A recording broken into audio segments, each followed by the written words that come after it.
I'd like to thank the organizers for inviting me to come along and speak about unmet clinical needs in prostate cancer diagnosis. Today I'm going to focus on minimizing the variations that are commonly observed in the prostate MRI pathway. Here are my disclosures. So when we think about the MRI diagnostic pathway, we recognize that there are four main advantages compared to the old way of doing it with systematic biopsies. We can reduce the number of patients undergoing biopsy. We can reduce diagnosis of indolent cancers. We get a greater precision of tumor grade and volume determinations in most patients, in other words, better risk stratification. And we improve the detection of clinically significant disease, particularly in biopsy-naive men. Here's data presented on the negative predictive value. We can see the negative predictive value is 96%. And if we look at positive predictive value, we can see that the positive predictive value or the detection rate varies according to the PIRADS score. So for PIRADS 4 and 5, we have roughly 46 and 75% of patients having clinically significant cancers. Now, of course, this means that a number of patients who undergo biopsy, and these are all positive cases, don't have a cancer diagnosis made. And it has been estimated that 30 to 50% of men with positive MRI, that is to say PIRADS 3 to 5, have either negative histology or insignificant cancers detected. But there are multiple other problems, such as quality issues from image acquisition to interpretations and to MRI directed biopsies. We know there's a steep learning curve for radiologists and for biopsy operators. We know that performance of radiologists in practice does not match that seen in higher volume centers. More than 50% of men probably don't gain a benefit from contrast injections. And we know that for men coming to biopsy, reviewing the images, reporting the images, and lesion contouring can be time consuming. So when we think about delivering the promise of the MRI pathway, we have to think about multiple things, some of which have already been discussed. But today I'm going to be discussing variations and how we minimize variations in the pathway. The first thing we need to do is to measure and understand the heterogeneity that's present. So here are the advantages of the MRI pathway. And you'll notice that the first two relate to the negative predictive value of the test. The last two relate to the positive predictive value of the test. And when we look at the study level negative predictive value, we'll notice that the negative predictive value is very high, over 90%, and the confidence interval is also quite tight. And you can see that here. The negative predictive value across multiple studies is very high. However, if you look at positive predictive values, you see a much greater spread. So for example, this is the variability in positive predictive value rates at 26 mostly US cancer centers. And you'll notice that there's this huge variability ranging from about 27% to about 75%. And looking at these centers and these, one can identify multiple factors that are determining the positive predictive value. So you can see that centers had no accreditation, they had mixed populations, large numbers of patients had indeterminate lesions, there were multiple lesions per prostate, there were no quality checks of the MRI, multiple biopsy operators. We have no idea about pathologists or their certification. So this raises the issue about what are the major sources of the heterogeneity that one can identify. And roughly you can divide these into the patient, the image or the imager, the biopsy operator, and team working. And all of these affect the heterogeneity observed. So here's the data that I presented to you previously. These are the predictive values of clinically significant cancers according to PIRADS levels, so PIRADS 3, PIRADS 4, and PIRADS 5. And you can see that the heterogeneity at PIRADS 4 is greater than for PIRADS 3 or for PIRADS 5. So if you look at PIRADS 1 and 2 to start with and try to figure out what are the causes for the heterogeneity, you'll notice that the prevalence is an important cause for the heterogeneity. Other factors include adherence to technical standards, image quality, and the reader. So in other words, the disease, the imaging, and the imager. But you'll see that because there's no urologist's involvement, this may be a factor for the low variance that's observed in the PIRADS 1 and 2 categories. However, if you look at PIRADS 3, 4, and 5, you'll notice that there is, of course, disease prevalence, which is highly impactful. The imaging and the imager are also impactful for trying to explain the heterogeneity. But because PIRADS 3, 4, and 5 lesions are positive and therefore get biopsied, so the operator, the biopsy operator, the urologist, is also impacting on the heterogeneity of the positive predictive value. And of course, team working is also found on both sides. So you can see that different factors affect the heterogeneity seen for PIRADS 1 and 2 versus PIRADS 3, 4, and 5. So how do you begin to minimize the variation of imaging and the imagers?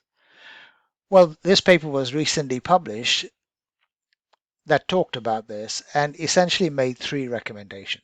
First, that the image quality should be checked for technical compliance and for its ability to rule in and rule out clinically significant disease.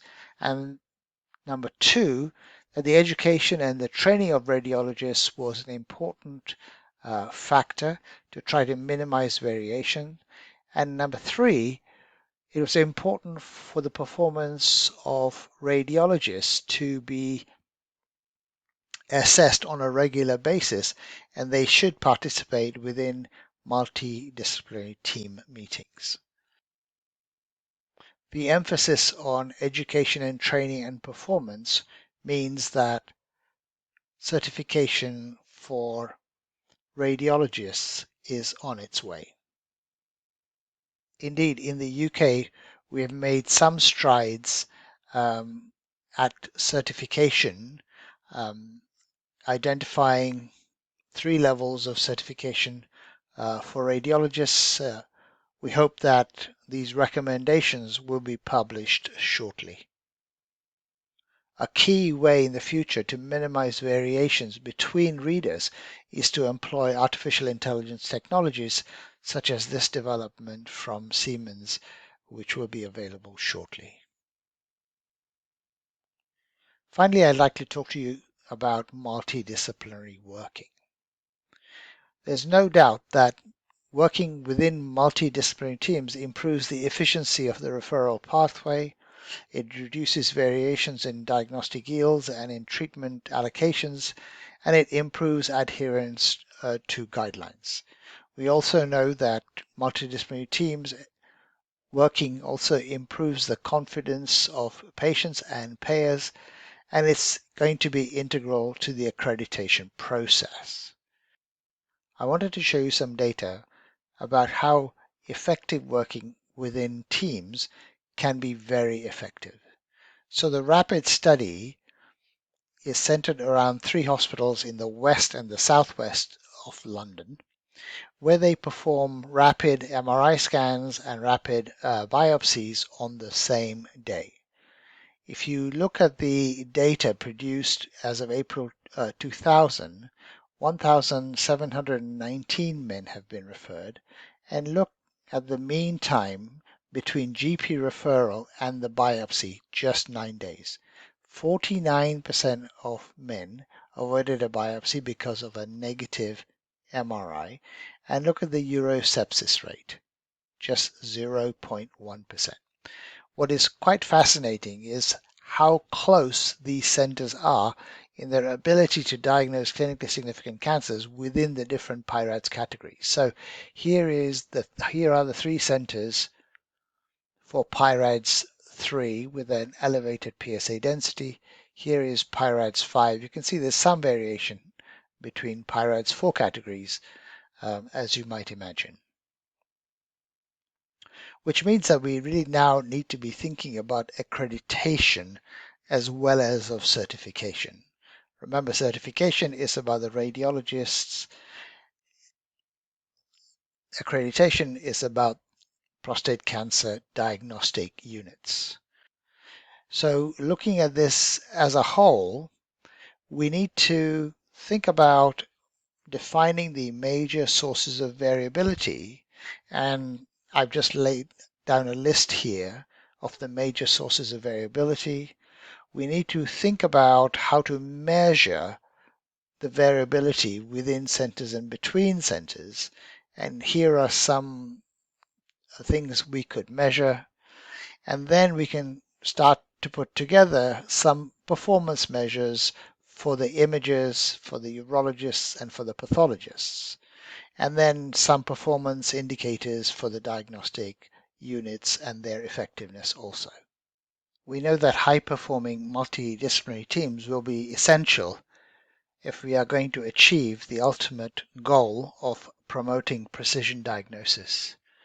If we begin to reimagine the prostate cancer diagnostic pathway, we will need diagnostic support tools which integrate imaging and blood biomarkers to deliver a personal diagnosis via appropriate patient selections and patient management.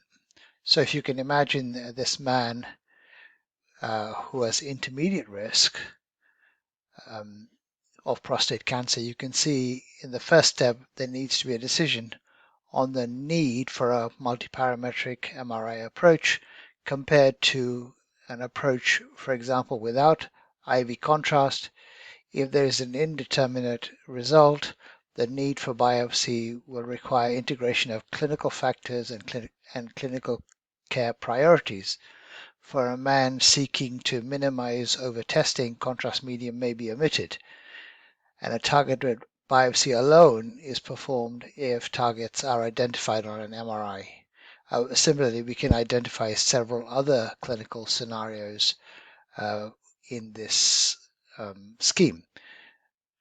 Therefore, high quality end-to-end multidisciplinary team working of the diagnostic chain will be required. And for this, we will need DICOM image transfers to successfully develop AI systems as diagnostic aids and clinical decision support tools. These are my take-home points. Minimizing variations will enable personalization of prostate cancer diagnosis. For this to be undertaken successfully, we have to use clinical biomarkers, risk calculators for patient selection, and for biopsy decisions before and after the MRI. We're going to have to tailor our biopsy strategies according to the patient's clinical priority, using MRI as the roadmap to target lesions. We need to understand and measure and develop strategies that enable us to minimize variations and so improve the effectiveness of the MRI pathway.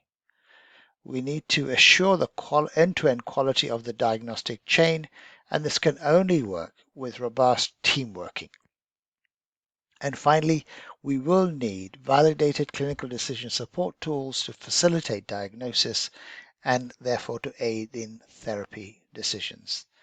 Thank you very much for your attention. I hope you have found this to be useful.